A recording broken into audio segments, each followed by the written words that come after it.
Hola amigos, aquí estamos en un capítulo más del programa sobre violencia de género, tema que nos ha convocado especialmente este año debido a que ha estado sobre el tapete, ¿cierto?, de la agenda pública, los temas referidos al feminismo y la ideología de género. Nosotros hemos querido apuntar solamente al tema de la violencia de género porque nos parece que es, por lo menos desde nuestro punto de vista, aquello que resulta más urgente de resolver. Por lo mismo, hemos podido entrevistar a algunas personas que nos han dedicado su tiempo muy generosamente, justamente a hablar de algunos de los tópicos que nos parecía interesante tratar.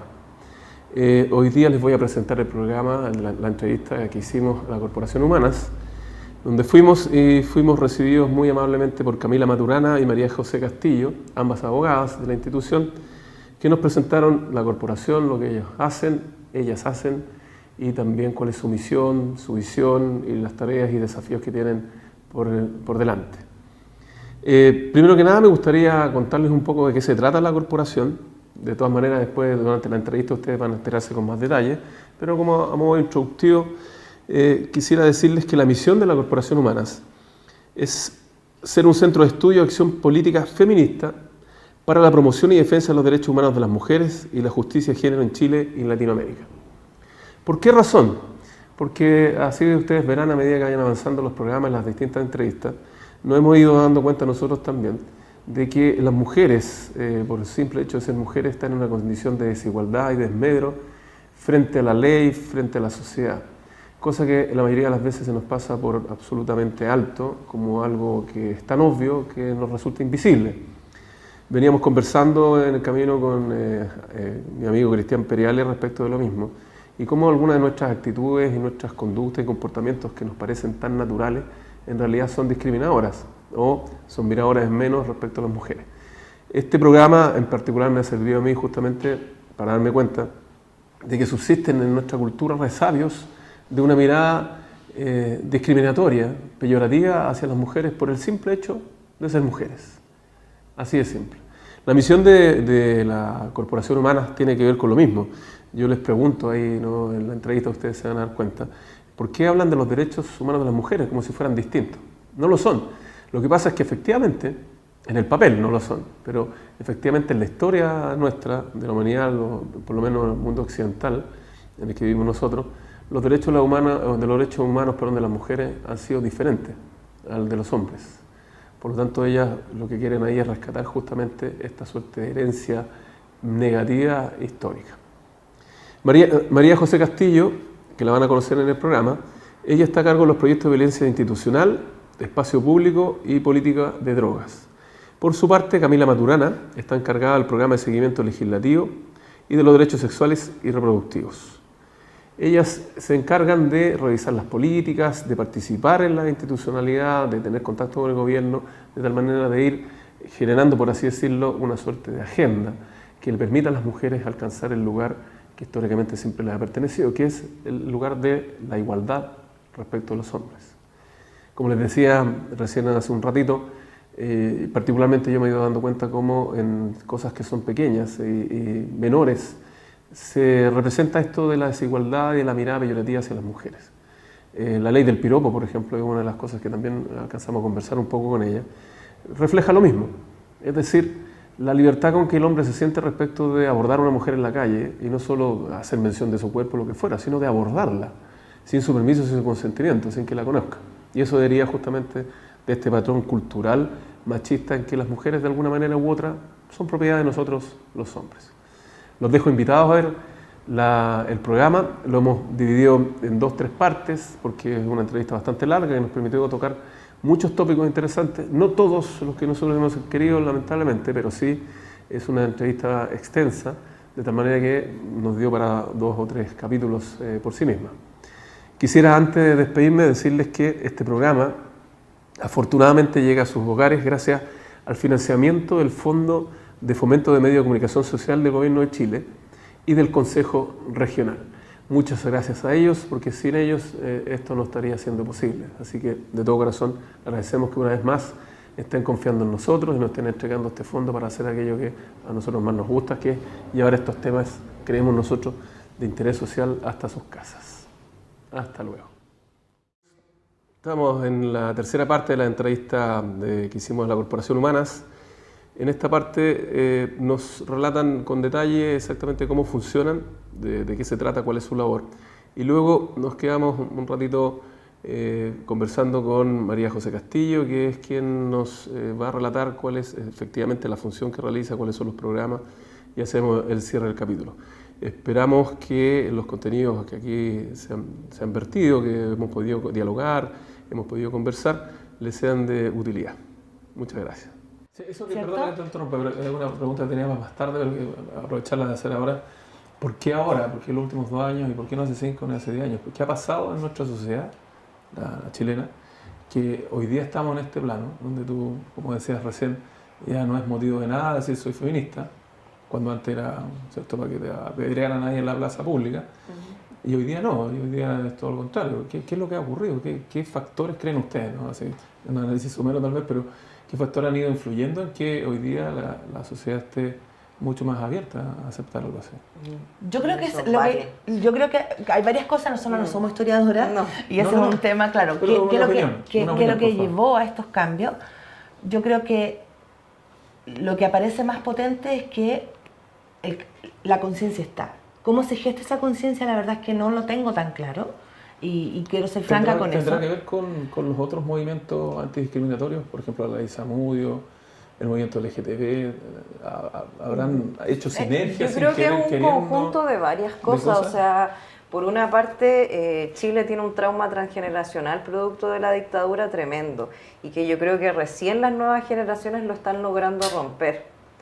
Y dejar el miedo. Y dejar el miedo, o sea, ya las nuevas generaciones no tienen miedo. Mi generación todavía es una generación de miedo, por ejemplo, yo tengo 33 años, pero las generaciones de abajo de los 30 parece que cada vez, y las demás abajo de 25, 20, cada vez tienen menos miedo. Entonces, yo creo que se atreven mucho más y eso por una parte es importante. Por otra parte, claro, sin duda, cómo se están dando los avances en otras regiones, porque esto no es un movimiento que parte acá nomás, sino que viene gestado un poco desde Argentina, en Costa Rica, distintos lugares, México, que ha ido tomando fuerza. O sea, las feministas finalmente hemos logrado hacer alianzas y ir en el fondo a la par de nuestras compañeras, nuestras pares en distintos lugares. Yo tengo una opinión al respecto, digamos, una opinión nada más. Porque, como les contaba antes que partiéramos, nosotros hemos hecho otros programas y uno fue el de la discriminación, a propósito de la ley Zamudio. Y pasó con la gente, las personas de orientación homosexual, que hace 10 años atrás declararse homosexual, el famoso salir del closet, era una cosa súper dura y difícil. Y la gente por lo general escondía eso, no prefería no saberlo. Si alguien de la televisión decía, no, este gallo homosexual, él lo negaba, decía que no, prefería esconder este señor, ¿cómo se llama? El fotógrafo, después fue opinólogo y todo. ¿Cómo se llama usted? Jordi Castell. Que por ahí creo que fue esto me lo sé porque lo estuvimos estudiando, trabajando en esa oportunidad. La geisha lanzó al aire que era homosexual y él lo negó. Y hoy día es una cosa que no tiene ninguna importancia, no hay un barullo, no hay una cosa tremenda que alguien del personaje público, de la televisión al menos, diga que es homosexual. No es una cosa que haga temblar la estructura o que levante cosas como lo que estamos hablando. Solo quiero decir que pareciera que se fue preparando de alguna manera un terreno hacia una aceptación de la diversidad, de los distintos, de los derechos de las personas, porque ahí también se están vulnerando sus derechos, ¿no? Nosotros tuvimos una entrevista con la gente ahí de Movilache, y en tiempos de dictadura, para las juventudes comunistas, por ejemplo, la homosexualidad era un vicio, un gusto burgués, así le llaman ellos, ¿no? En una visión súper así como retrógrada respecto a lo que es una orientación sexual. Entonces, la gente que pertenecía a las juventudes comunistas no podía declararse homosexual. Rodolfo Gutiérrez, que es así se llama, ¿no? Rodolfo Gutiérrez, el director. Él tuvo 15 años sin pareja porque, como formaba parte de la Juventud Comunista, no podía declararse homosexual. Yo quisiera plantear en eso que el feminismo está muy vinculado, no son movimientos aparte del movimiento LGTBI, por así decirlo. la demanda por el reconocimiento y protección de los derechos para todas las personas está a la raíz de lo que es el movimiento feminista y lo que es el movimiento de la diversidad sexual. Y la evolución social de cómo esas demandas se instalan en la sociedad, cómo hay mayor reconocimiento, más apertura, han ido en general bastante de la mano y apoyándose mutuamente.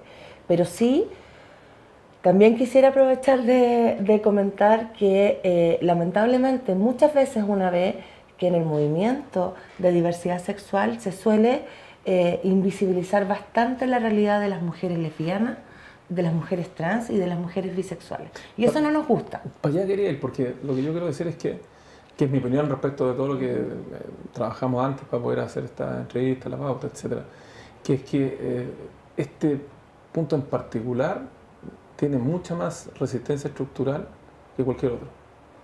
Que justo dentro de un movimiento que uno podría pensar que tiene todo el empuje de buscar la libertad, la diversidad, ¿verdad?, que es el movimiento LGTB, aún ahí se ejerce discriminación contra las mujeres. Claro, aún dentro de ese... que uno podría esperar vivimos que en fuera una sociedad sumamente patriarcal, igual si tú piensas así como un poco históricamente, los griegos en general, la mayoría eran homosexuales, pero por desprecio hacia las mujeres, porque consideraban que eran un sujeto inferior. Entonces ellos tenían que estar con alguien que fuera a la par de ellos. Entonces por eso se relacionaban con hombres. Entonces un poco también de ahí parte como esta misoginia, que es el odio hacia las mujeres, por el hecho de ser mujeres solamente. Entonces ahí yo creo que está como un poco a la raíz eso, o sea, como que los movimientos en general, tanto los feministas como de la LGTBI, no estamos exentos del machismo.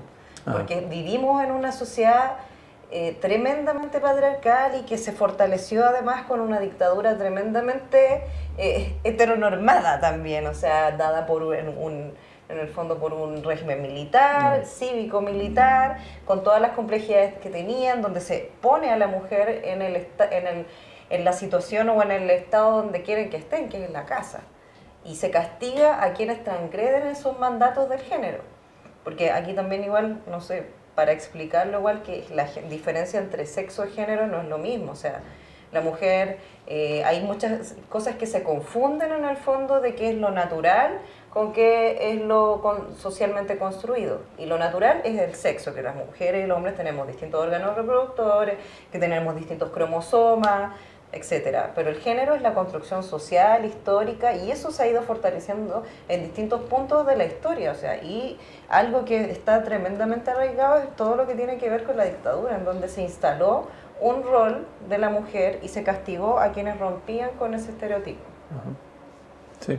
Bueno, yo le decía, mi impresión es que el machismo, han dicho así, ¿no?, está tan en la estructura, en la base, que es una cosa que es como un elefante, ¿no? Y por eso es tan difícil y está tan instalado que en todos los movimientos sociales, aún los más progresistas, aún así se reproduce. Siempre las mujeres estamos en un lugar o de invisibilidad o de discriminación derechamente. Y eso está en el movimiento ambientalista, en el movimiento indigenista, en el movimiento de liberación homosexual, porque ya el nombre lo plantea. Los partidos políticos progresistas uno también ve el machismo y la marginación de las mujeres, el lugar secundario de las demandas, situaciones de acoso y violencia sexual que no se enfrentan adecuadamente, todo ese tipo de situaciones. Pero respecto a lo que tú planteabas sobre la mayor reconocimiento social y la posibilidad de muchas personas de salir del closet, yo creo que efectivamente hay un cambio cultural, hay una apertura notable respecto de décadas anteriores, pero no es un terreno ganado. Y eso es importante también tenerlo claro. No es como que esto ya fue, ya se hizo. O sea, para que los derechos... Y no, esto no es... La diversidad sexual no es un tema de libertad únicamente, de qué es lo que las personas deciden que pueden o no pueden hacer. Porque mirarlo desde un punto de vista de libertad es una aproximación muy individualista, que es importante, sin duda. Pero nos quedamos cortos, porque el tema central, en mi opinión, es el tema de la dignidad humana y el valor intrínseco que tenemos todas las personas. y que eso se extiende, por cierto, a tu proyecto de vida. Y de ahí deriva la necesidad de que la estructura del Estado, las leyes, los tribunales, las políticas públicas, sean capaces de dar protección a todas las personas.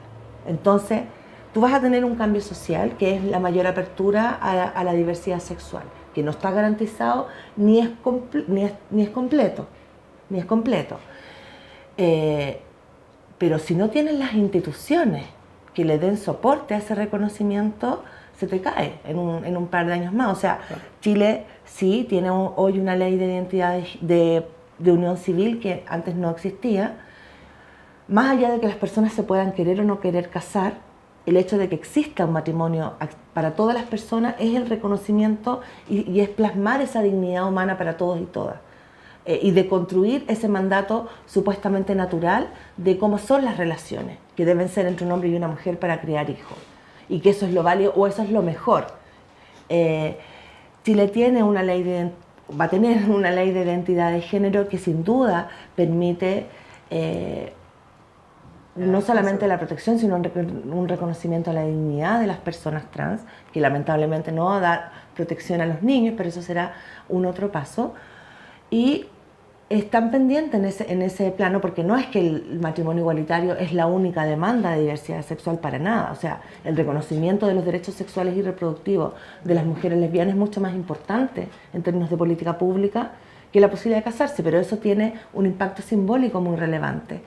El tema de los derechos de filiación de hijos e hijas de parejas del mismo sexo es un tema tan o más relevante que el matrimonio igualitario, que lamentablemente no ha tenido la misma visibilidad.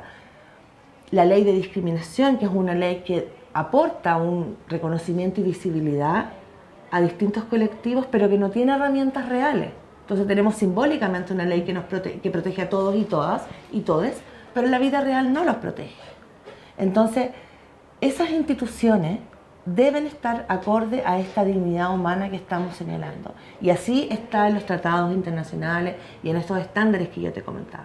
Y para eso las feministas hemos puesto mucho esfuerzo, porque nosotras protegemos los derechos de todas las mujeres, y eso no son solamente las mujeres heterosexuales. Lo que pasa con esos derechos de las mujeres, y eso estamos hablando de mujeres indígenas, mujeres trans, mujeres lesbianas, mujeres con discapacidad, mujeres migrantes, niñas, adolescentes, mujeres privadas de libertad, etc. Sí, estamos avanzando un poco a lo que ustedes hacen dentro de la corporación. ¿Les parece si nos concentramos un poquito? Sí. ¿Partamos por ti? Sí, ¿cuáles son, en qué proyectos trabajas? ¿Qué es lo que haces acá en Corporación actualmente, porque el año pasado estuve haciendo otras cosas hasta agosto de este año, estuve más centrada viendo algunos casos, en el fondo por violencia institucional, principalmente por tortura sexual cometido en dictadura y actualmente. Y ahora estoy, en ese tiempo también estuve a cargo de un proyecto que era sobre violencia institucional y violencia en los espacios públicos hacia ciertos grupos de mujeres que están más vulnerabilizadas, como las mujeres trans, las mujeres lesbianas, las mujeres migrantes, las mujeres en situación de discapacidad y las mujeres con VIH. Y ese proyecto actualmente yo sigo viendo esta temática. La idea es poder sensibilizar y concientizar a las mujeres respecto de la violencia institucional, porque en Chile se ha abordado la violencia contra las mujeres de forma muy fragmentada. O sea, como decía Camila en un inicio, solamente se ha protegido a las mujeres en el ámbito familiar, en el ámbito doméstico, en el ámbito privado, pero eso no se ha extendido hacia los espacios públicos y, por supuesto, menos de la violencia que comete el Estado. Sigue siendo la casa, ¿sí? ¿No? Como la misma idea, ¿no? La mujer dentro de la casa, así como que ese fuera su lugar, su nicho ahí ecológico. Existe, exactamente. Ahí existe como persona. Claro, y como mucho se reconoce el acoso sexual en el espacio laboral, pero en ningún otro espacio, como si las mujeres no sufriéramos acoso constantemente en otros espacios. ¿Nos puede dar algún ejemplo de eso mismo, el acoso en los espacios públicos, por ejemplo? Por algo la movilización de mayo de este año fue precisamente por el acoso sexual que hemos sufrido históricamente las mujeres en el ámbito educativo, ya sea en la educación primaria, secundaria y la educación universitaria o de instituto. Eso es algo que ha ocurrido siempre. O sea, yo misma, por ejemplo, hice una denuncia en contra de un profesor este año, en contra de un profesor que me acosó cuando yo estaba en primer año de la escuela, o sea, hace 15 años. Y eso porque en ese tiempo yo no tenía ni siquiera sabía lo que era el acoso sexual, ni tenía las herramientas para poder hacerlo, nadie se preocupaba de eso. Entonces pasaba, era algo absolutamente normalizado, así como los comentarios de los compañeros, también como ya, bueno, si el profe te tiene ganas, así que vaya a pasar el ramo, por ejemplo. Y eso es absolutamente normalizado. Recién este año, el año pasado, las chicas de las universidades dicen no más con esto, las chicas de los colegios también levantan campañas. En el Liceo 7 Providencia, por ejemplo, levantaron una campaña el año pasado, No me callo ni me aguanto se llamaba, para denunciar las distintas expresiones de violencia que ellas sufrían al interior del establecimiento educacional, no solamente a través de acoso, sino que de discriminación, muchas veces por motivos comentarios sexistas, etc. Por ejemplo, para que la gente que nos vea así pueda identificar justamente esto, porque yo creo que, como dices tú, también como está normalizado, como es parte de la cultura, ¿cierto? Entonces, como el lenguaje, una cosa que vivimos todos los días, es invisible. Entonces, probablemente nosotros hacemos, sin darnos cuenta, a propósito de lo que estábamos hablando recién, que incluso dentro de movimientos progresistas se reproduce la cosa del machismo. Hacemos constantemente cosas que tienen que ver con la normalización y ni siquiera reparamos en aquello. ¿Hay un ejemplo, alguna cosa? Los piropos, por ejemplo, son absolutamente normalizados y más encima la gente cree que es como parte de la cultura chilena, que es esta cultura huachaca, es como vamos a perder la picardía del chileno si nos prohíben decir piropos, pero ciertamente los piropos o los comentarios en la calle hacia nuestros cuerpos, sin que nosotros lo hayamos solicitado, son situaciones que nos ponen incómodas. Más allá que una mujer pueda decir, no, a mí me gusta que me piropeen, pero de cierta forma igual es una situación incómoda o que te intimida de una u otra forma, o que te lleva a actuar de tal o de distinta manera. Fíjate, yo, no sé, a lo mejor estoy equivocado, pero cuando he pensado sobre el tema, a mí se me hace similar al manoseo. O sea, que alguien en el metro te pegue un agarrón, por ejemplo, o se te arrime o algo parecido. Para mí, en el piropo está ocurriendo exactamente lo mismo. Hay alguien que está invadiendo tu intimidad al momento que te interpela y te dice algo sin que te conozca, sin que sea amigo, ¿verdad? Incluso puede ser mucho peor, o sea, a veces estos como comentarios cerquitas, que te hablen tan cerca, esas por ejemplo son conductas que están sumamente naturalizadas. Yo me di cuenta viviendo en España, por ejemplo, que yo estaba acostumbrada a tener mi metro cuadrado y llegó un amigo chileno de un amigo y el sujeto me hablaba de acá, entonces era como, por favor déjame respirar. Y eso me di cuenta, acá es absolutamente normal, es como que el estar cerca, así de encima, de que te hablen de muy encima. Eso es una conducta súper normalizada, por ejemplo, y puede llegar a ser mucho más agresivo que incluso lo que tú decías como el manoseo. No, pero la pregunta era, sí, perdón, pero la pregunta es si tiene que ver lo que hay de común es esta invasión de la intimidad a propósito de la cercanía. Cuando alguien te interpela y te dice una cosa, un desconocido, digamos, ¿no? Que tú no lo has solicitado, que tú no tienes ni siquiera la oportunidad de darle un permiso ni algo parecido, entra en tu intimidad sin ningún permiso, como sintiendo que tiene ese derecho, ¿no? En la cabeza de ese señor que te lanza el piropo o te pega el agarrón.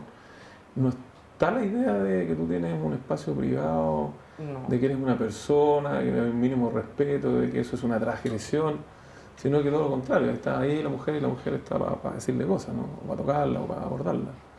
Claro, ¿Es así? Sí, sin duda, porque las mujeres feministas igual decimos que el cuerpo es territorio, y el cuerpo de las mujeres ha sido utilizado como territorio, como campo de batalla, como invasión, es algo que tú puedes invadir constantemente y está tremendamente naturalizado la invasión hacia el cuerpo de las mujeres, de la forma en que sea, ya sea directamente, transgrediéndolo físicamente o a través del acoso.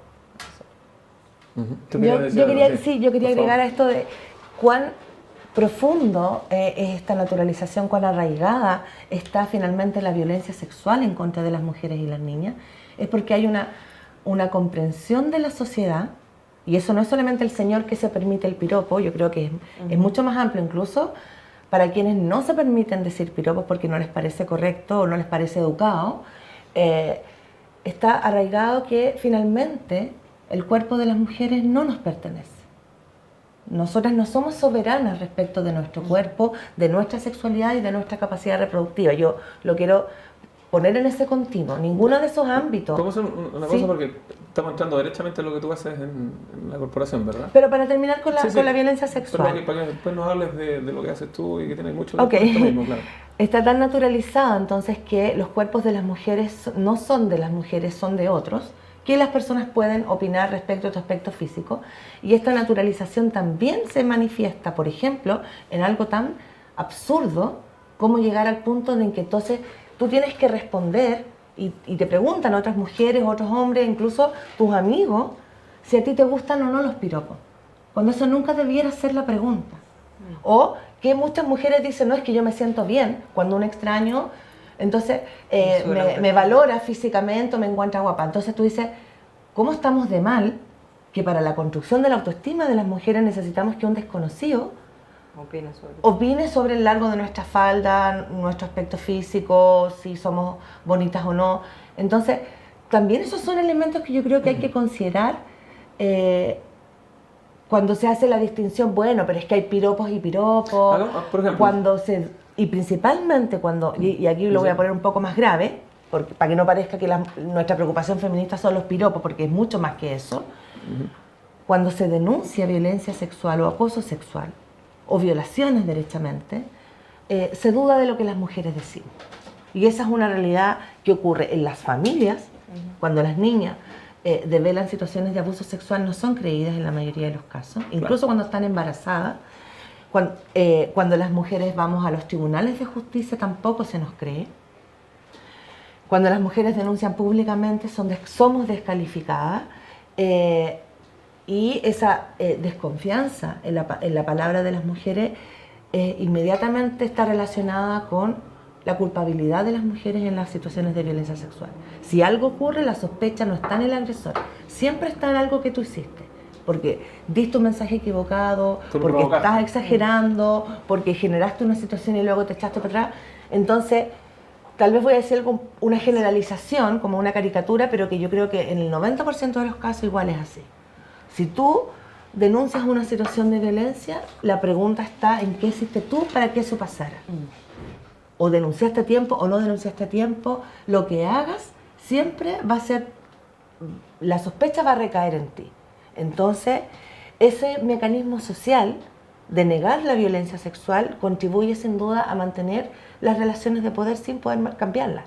Y lo que pasa con este movimiento estudiantil es que algo gatilla, o sea, es tanta el contraste entre la realidad que las mujeres viven, el malestar que genera la violencia sexual en la vida cotidiana, con el silencio y la indiferencia de las instituciones y las autoridades, que finalmente en el mundo está todo este movimiento Me Too, y en Chile las estudiantas se toman las universidades de todo el país. Entonces no es que algunas sean exageradas, el malestar se acumuló de una manera que genera este movimiento maravilloso que a las feministas más grandes nos ha renovado también en la creencia de que sí, que el feminismo es válido y que hay que seguir luchando por ello. Sí, a mí me gustaría cerrar un poco, que yo estoy un poco corta de tiempo, un poco para concluir lo que yo estoy viendo en el proyecto. También me gustaría un poco de la naturalización de la violencia, como nosotros estamos trabajando en este proyecto de la violencia institucional. Hay muchas situaciones que no se ven, por ejemplo, o sea, con estos grupos nos hemos dado cuenta, por ejemplo, en los establecimientos de salud, por ejemplo, la violencia que viven ahí las mujeres es tremendamente fuerte. Por ejemplo, una mujer que está en situación de discapacidad, los médicos no se atreven a verla, siempre le piden que vaya acompañada, y tiene una discapacidad física probablemente, no intelectual, pero le piden que vaya acompañada como por haber que no hagan nada, no saben cómo abordarlas, no saben cómo poder tratarlas muchas veces. Lo mismo con las mujeres con VIH, por ejemplo, mucho personal de salud, que son personas que debiesen haber estudiado y estar preparados en eso, no se atreven a tocarlas, porque tienen VIH. Y así las mujeres trans también son atendidas, no son atendidas por ginecólogos, por ejemplo, sino que son atendidos por hombres. O lo mismo cuando ocurren las detenciones. Las detenciones, por protocolos carabineros siempre debiese ser como del mismo sexo. Por ejemplo, quien hace los registros de las detenciones en el caso de las mujeres, mujeres, en el caso de los hombres, hombres. Por supuesto que eso no siempre es así, pero es algo que puede denunciarse porque hay un protocolo que dice eso.